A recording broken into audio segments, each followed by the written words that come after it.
And welcome back to the show. A couple of technical difficulties there, but we are very fortunate today. We have none other than Louie Gohmert, your congressman currently, but he is vying for the office of Attorney General here in Texas. Welcome to the show, sir. Great to be with you, Doc. Thank you.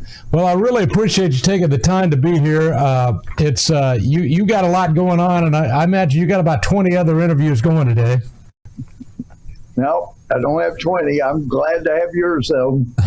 Well, I wanted to get you on here because I wanted to talk to you about, first of all, you've been a congressman for a long time. You're one of, I think, about 5 actual conservative congressmen that we have in Washington, D.C., and I guess you've just decided that it's time to come home to Texas. Well, actually, Doc, I was really looking forward to being in the majority next year. I think that it's going to be important that Democrats learn a lesson that you can't abuse people the way they have Republicans throwing Republicans off of committees instead of just their own party choosing people to be on committees and not letting Republicans choose. Having metal detectors just for members of Congress to get on the House floor. And the chief of Capitol Police had said there is no information from any source that any member of Congress is a threat to another member. So there's no purpose for those except for show and to jerk her out. I guess we're being groomed to be subservient to Pelosi. And then the same with the masks. You know, people have awakened. And then actually, apparently there's some invisible line through the middle of the Capitol in Washington, because on our end, you got to go through a metal detector to get on the House floor as a member of Congress. You got to wear a mask on the floor. But if you get through that invisible barrier that runs through the rotunda and cross into the Senate half of the Capitol, there are no more germs. You don't have to wear a mask. There's no more threat. Doc, I can walk right on to the Senate floor and not go through a metal detector because nobody's at risk down there. So it's an amazing thing to see the Pelosi end and to see the Schumer end of all things.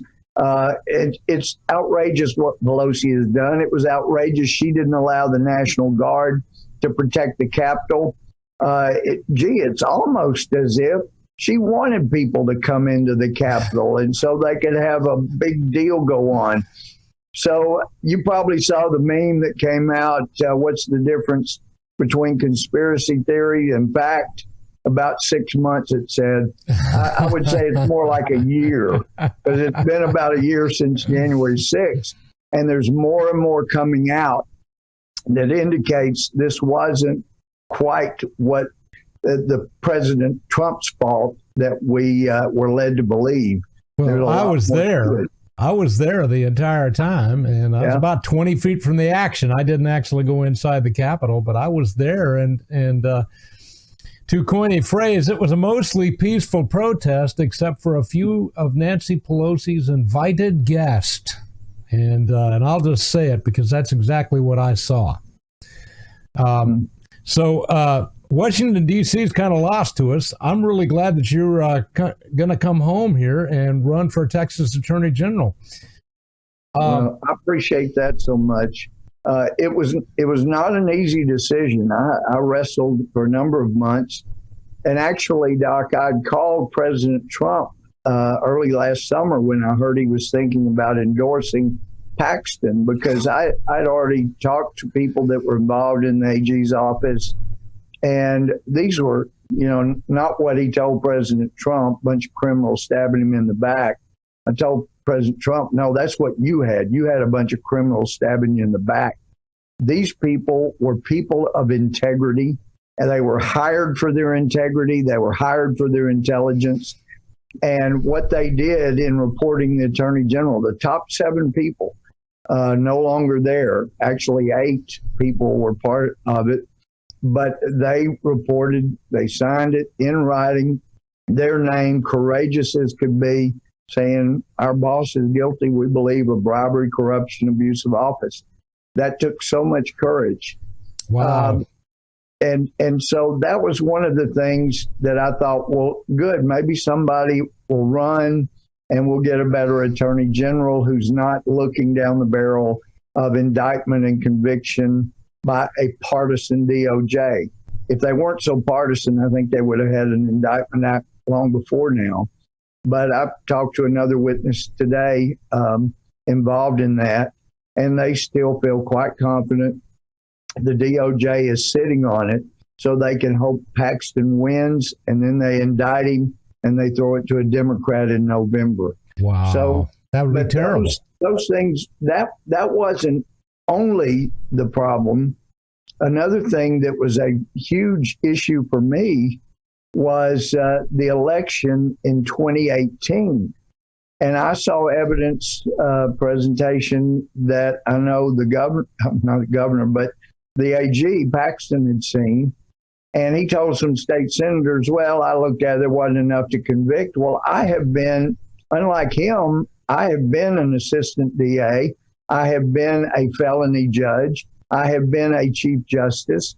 And I never got overturned on any of the warrants I ever signed because I made sure there was probable cause and supported by affidavit of facts. And I'm telling you, Doc, it appeared to me there was plenty to provide probable cause that would have allowed a search warrant to be issued and seize the voting machines in Dallas County, the software, the laptops that accumulated everything, and the flash drives that had the early voting from each early voting location. That could have been seized. And I thought at the time, heck, I just voted for Paxton again in 2018. I thought, man, this is the chance for our AG to be a national hero.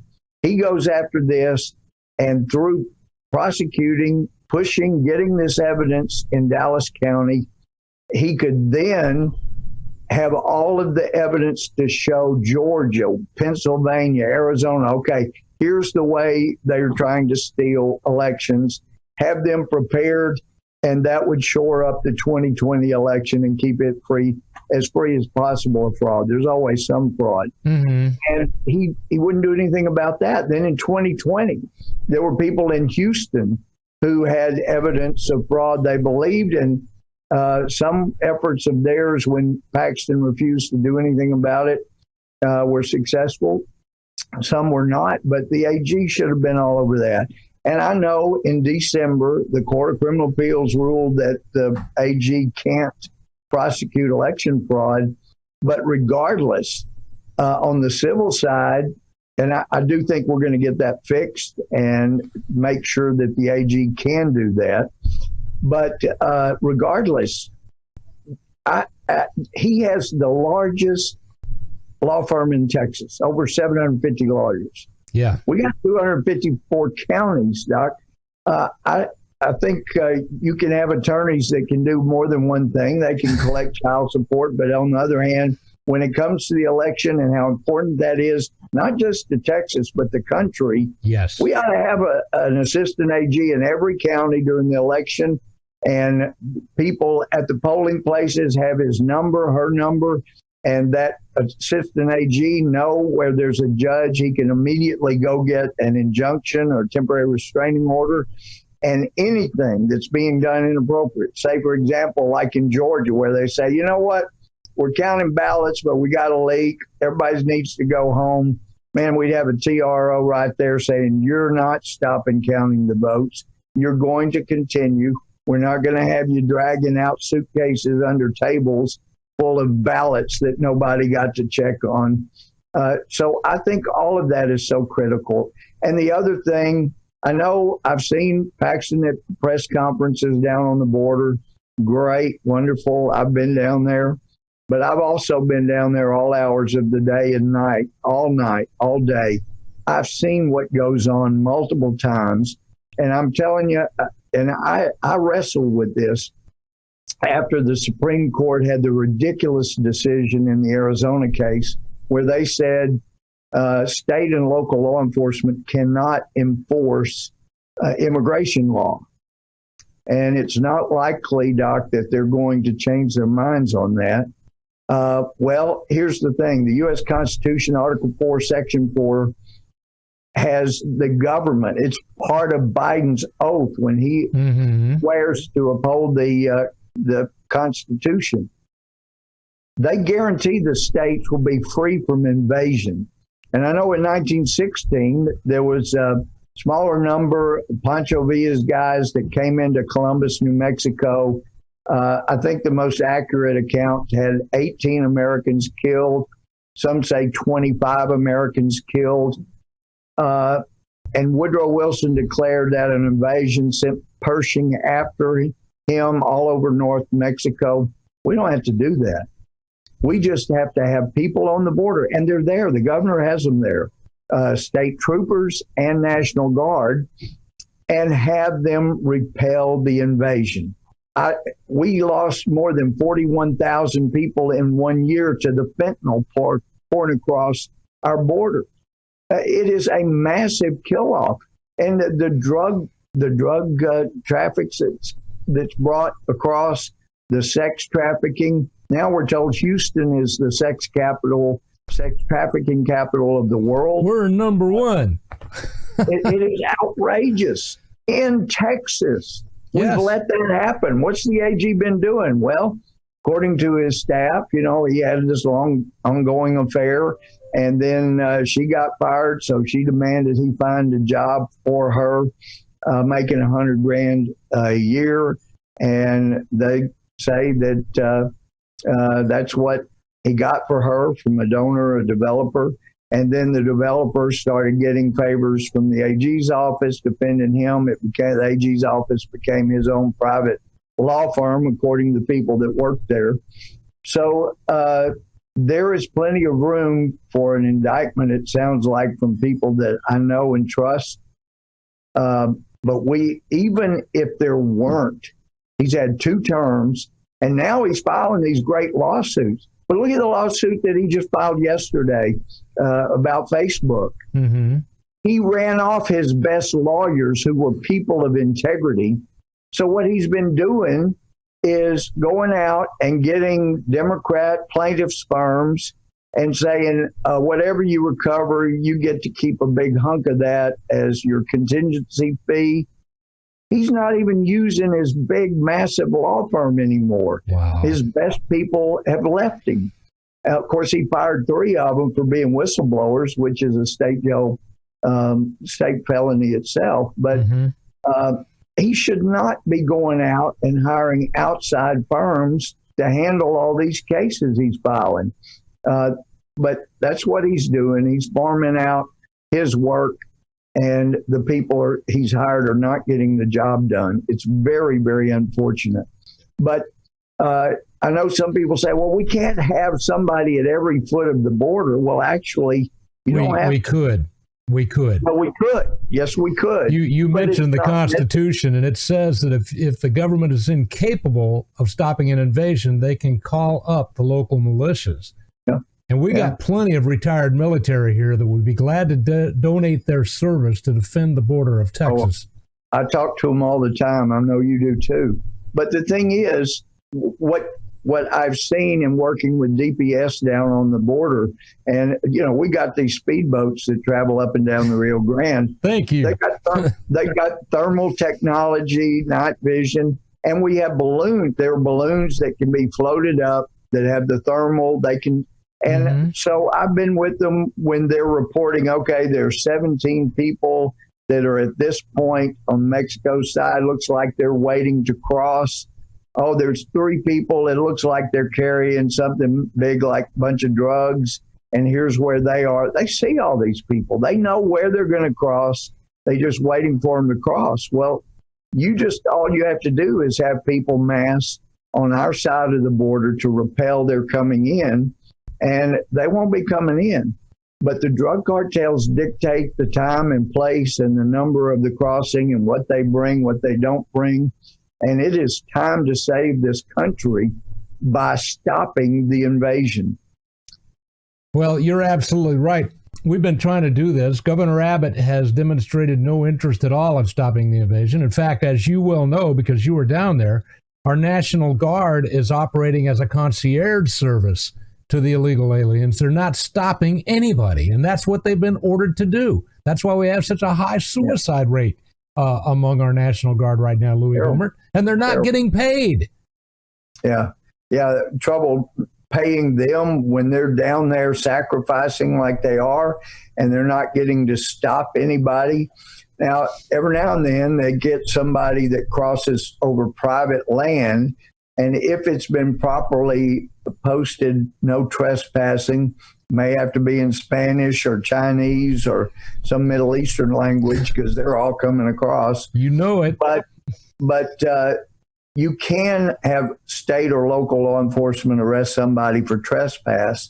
And in fact, years ago when I was down there on one occasion at the Angeles Park, there's a Mexican park right across the river.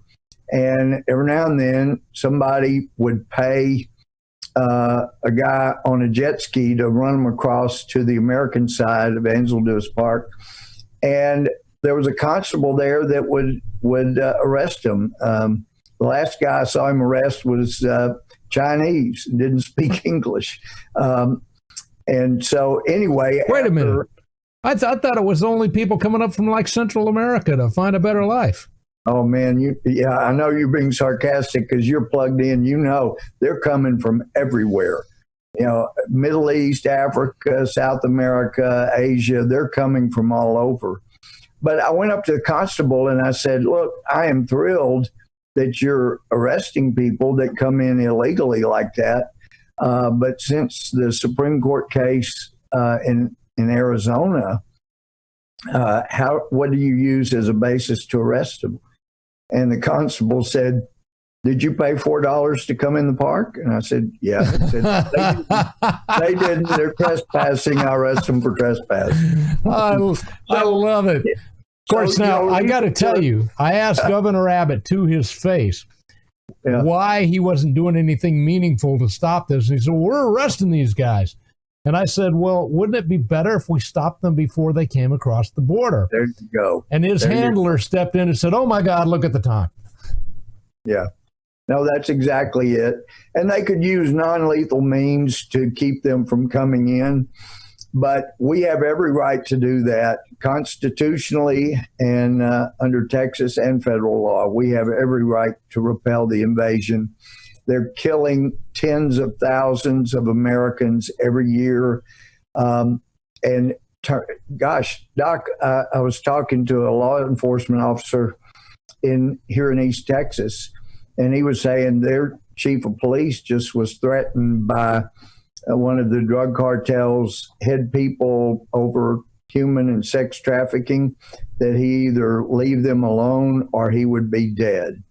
Wow. We cannot have that kind of stuff continue in Texas. We've got to stop it, and it takes a powerful AG to do that. Now, we've got to change some laws. One of the things I'm encouraging the legislature, fix the law so even the Court of Criminal Appeals can't mess it up, but so you can enforce election fraud. And we may want to pass a small amendment to the Texas Constitution to make clear. But also, we need a RICO type statute in Texas, not as expansive because the federal RICO is way overboard, but just to allow the Attorney General of Texas to go into any county where organized crime is located or is doing business and be able to impanel a grand jury, indict them, try them, convict them, and put them in prison. An AG needs to be able to do that in any county. We got our 4 biggest counties where there are Democrat DAs that won't prosecute things that they absolutely should to protect Texas. Well, the AG has got to be able to come in with a white hat and say, we're stopping the crime here, and now this organized crime is being stopped. But the drug cartels have set up in Texas. They're going whole hog, and we got to have law enforcement match them. Well, you're absolutely right. We're talking with Louie Gohmert, currently our congressman, and one of the few honest guys probably left in D.C., but he is right now on the primary ballot running for Texas Attorney General. And in the interest of fairness, if anybody is out there with our current Attorney General, he has been asked multiple times to come on this show face to face, and he has so far declined. So I just want you to know it's absolutely fair. And if Mr. Paxton wants to come on, well, we're glad to have him. But Louie Gohmert, you're a super busy guy, and you managed to find time to be on the show, and we are happy about that. Well, and I hope you don't feel like the Lone Ranger. There's no telling how many candidate forums that I've been to, and most of them, we have the other two candidates that are there. The one that refuses to show that will end up being in a runoff, and it hopefully is me and him in the runoff where we can finish making our case. But he hasn't showed up to a single one, not a single one. He won't answer questions. And in fact, I was told by one organizer that one of Paxton's people said, if Gohmert's there, he's not coming. So anyway, if Paxton's there, I want to be there. That doesn't seem very courageous, Louie Gohmert. Well,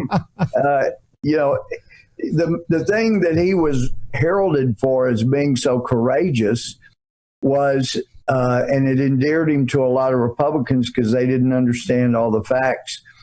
But it had just come out. It was in the Austin papers about the affair, the bribery, the abuse of office, the corruption that was being alleged by his top people who were leaving.